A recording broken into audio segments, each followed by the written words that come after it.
The memory comes back in flashes, usually on the hottest nights of the year. It doesn't feel like a memory, though. It feels like a stain, a dark spot on the timeline of my life that I can never quite scrub clean. It happened deep in Louisiana 20 years ago. I was driving a long stretch of highway that cuts through the Atchafalaya Basin, headed for a cheap hotel and an early meeting. The air that night was a physical presence. It was thick as soup, smelling of wet earth and things slowly returning to it. The world outside my car was a wall of black, punctuated only by the twin beams of my headlights slicing through the oppressive humidity. That's when I saw the flashing lights ahead, red and blue, pulsing silently in the dark. A roadblock. An officer in a clean, crisp uniform stepped out, holding a bright flashlight. He was polite, almost apologetic.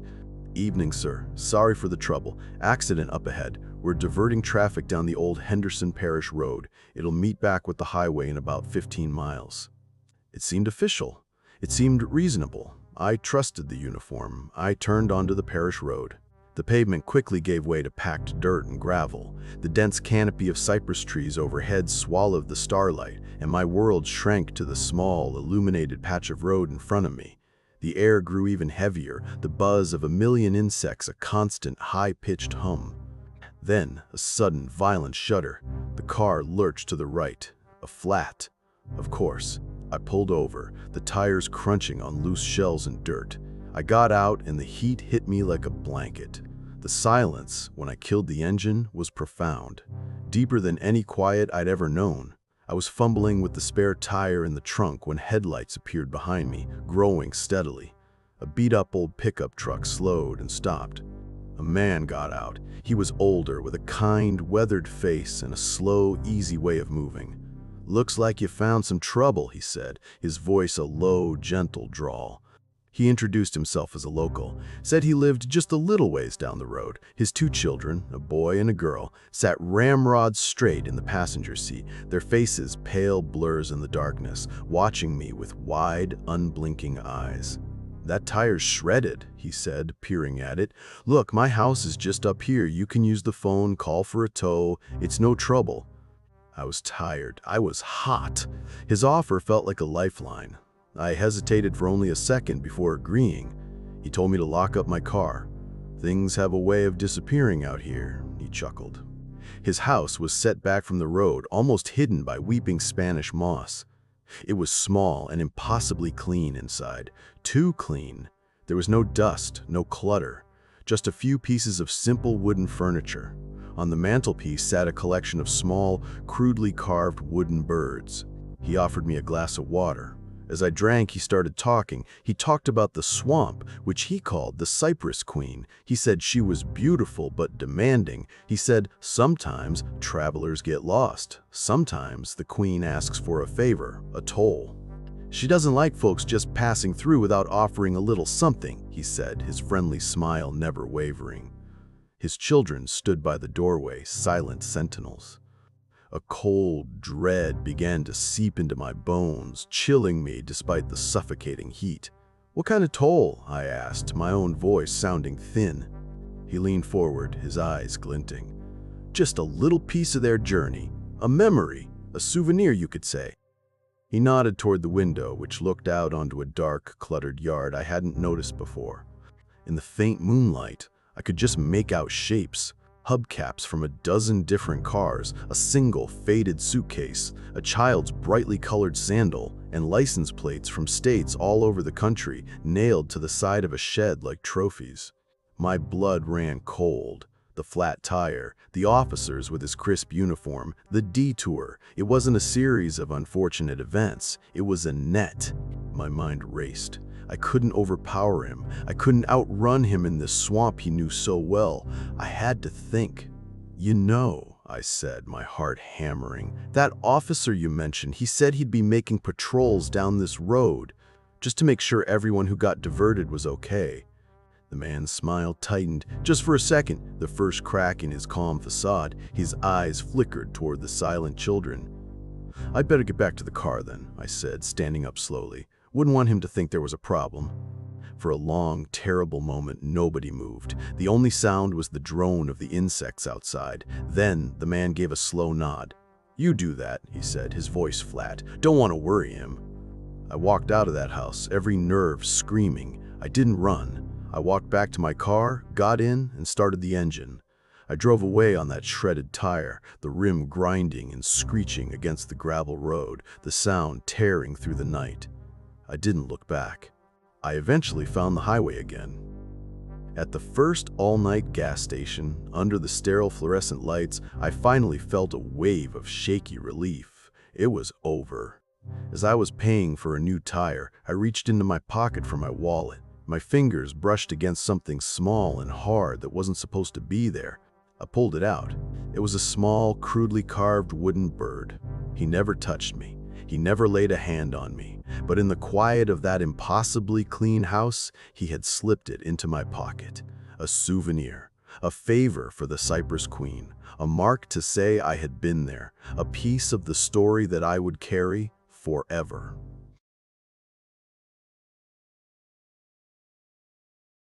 Is a memory branded onto my skin. It was late July, and I was crossing the Nevada desert on a ribbon of asphalt that felt like the edge of the world. The air was a physical weight, thick and suffocating, pouring through my open windows without a hint of relief. My car's engine was a low, steady drone in the oppressive silence. Out here, the darkness is absolute, the kind that swallows the stars and presses in on all sides. For hours, my headlights were the only proof that anything existed beyond my own small world. I was tired, my eyes gritty from the road, but a strange sense of peace had settled over me. It was the peace of total isolation. That peace shattered when I saw the headlights. They were faint at first, a distant flicker in my rearview mirror, but they grew steadily, closing the gap with an unnerving speed. I eased my foot off the gas, expecting them to fly past me on this long, empty stretch. They didn't. They slowed as I slowed, maintaining a perfect predatory distance from my bunker. A prickle of unease traced its way up my spine. I sped up a little. So did they. My heart began to thud against my ribs, a frantic drumbeat against the hum of the engine. This wasn't a fellow traveler. This was something else. I tried to reason with the fear. It's a public road. They have as much right to be here as I do. But the feeling wouldn't go away. It coiled in my stomach, cold and heavy. The road stretched on, arrow straight, with no turnoffs, no towns, no hint of civilization. I was utterly alone with them. Then, their high beams flashed on, flooding my car with a blinding, painful light. My rearview mirror became a weapon, a burning white sun that seared my vision.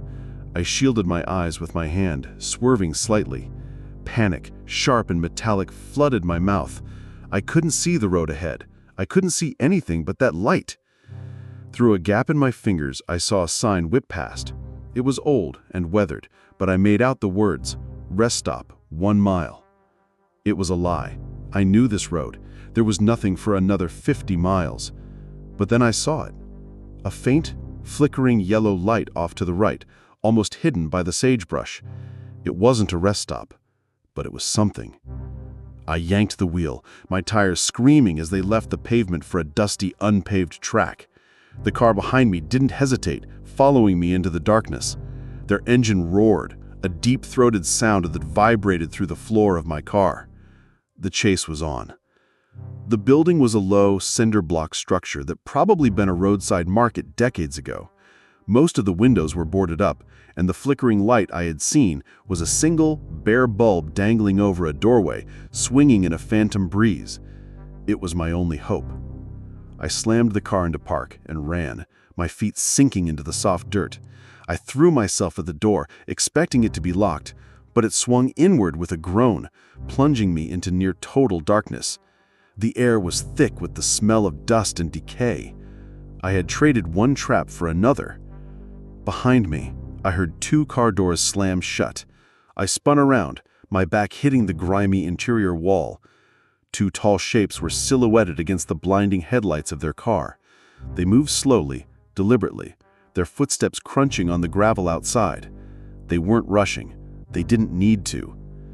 They stepped into the dim light of the doorway, and I saw them clearly for the first time. They were just men. One older, one younger, both with the kind of blank, patient expressions that terrified me more than any mask. The younger one held a crowbar. He lifted it slightly, a silent promise. My breath caught in my throat. My body went rigid. This was it.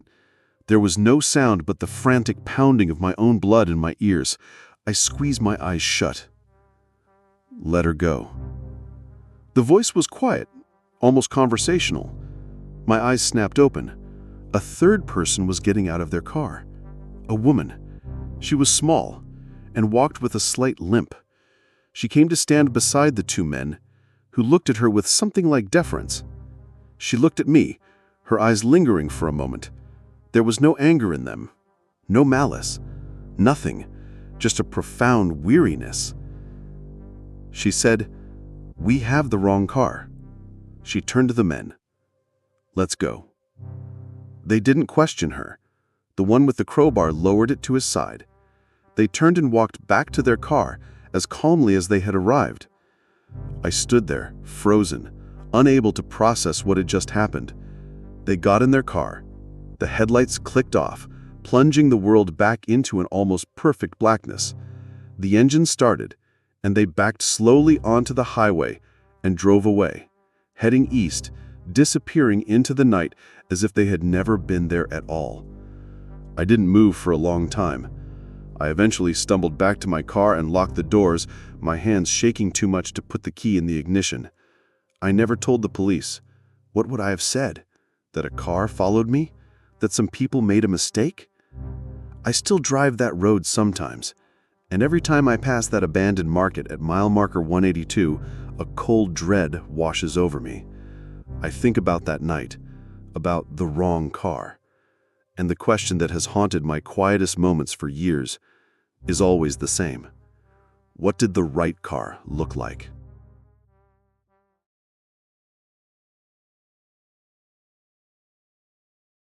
It's the quiet that gets you. Years later, it's not the screaming I remember or the frantic pounding in my own chest. It's the silence. The thick, heavy silence of a hot summer night, pressing in from all sides, suffocating. We were on US Route 50, a stretch of road in central Nevada that someone in an old magazine once called the loneliest road in America. They weren't wrong. The name was supposed to be an insult, but Nevada turned it into a slogan. For my brother Leo and me, it just felt like a fact.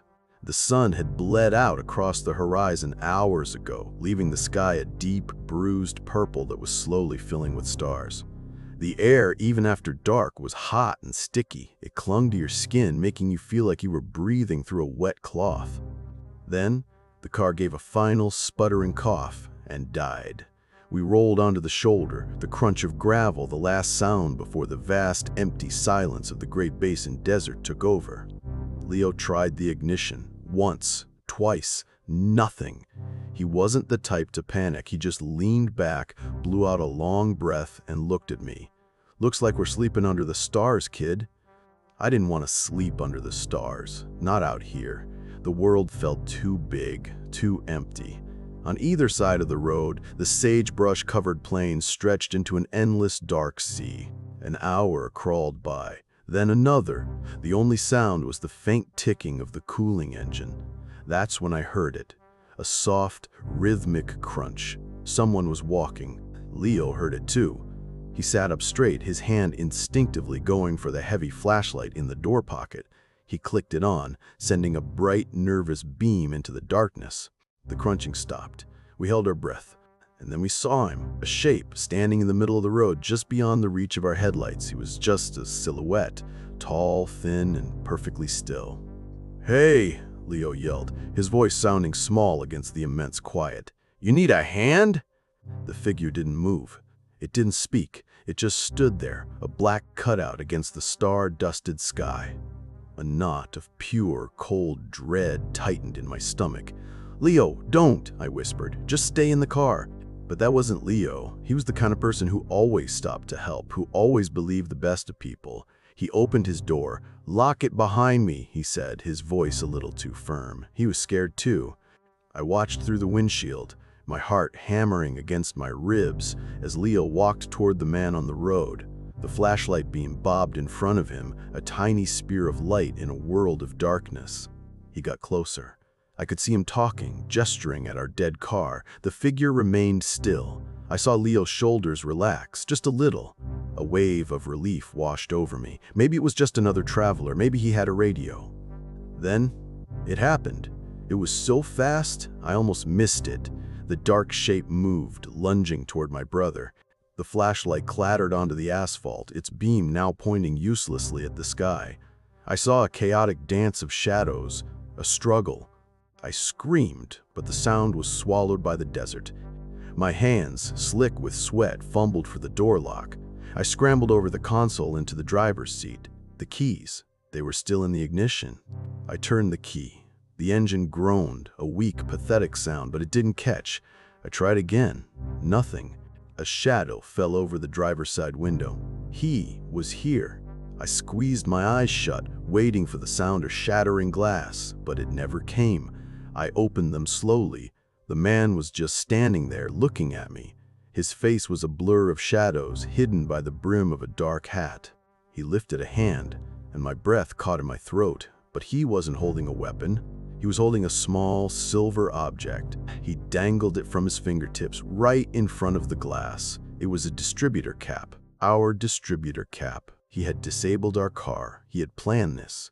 Then, he did the last thing I ever expected. He smiled, a wide, terrible smile that glinted in the faint starlight. He turned and walked away, the soft crunching of his footsteps fading back into the oppressive silence. He just left. The police found me the next morning, curled up on the floor of the car. They never found Leo. They searched for weeks, but the desert keeps its secrets. There are dozens of towns along that route: Fallon, Austin, Eureka, Ely.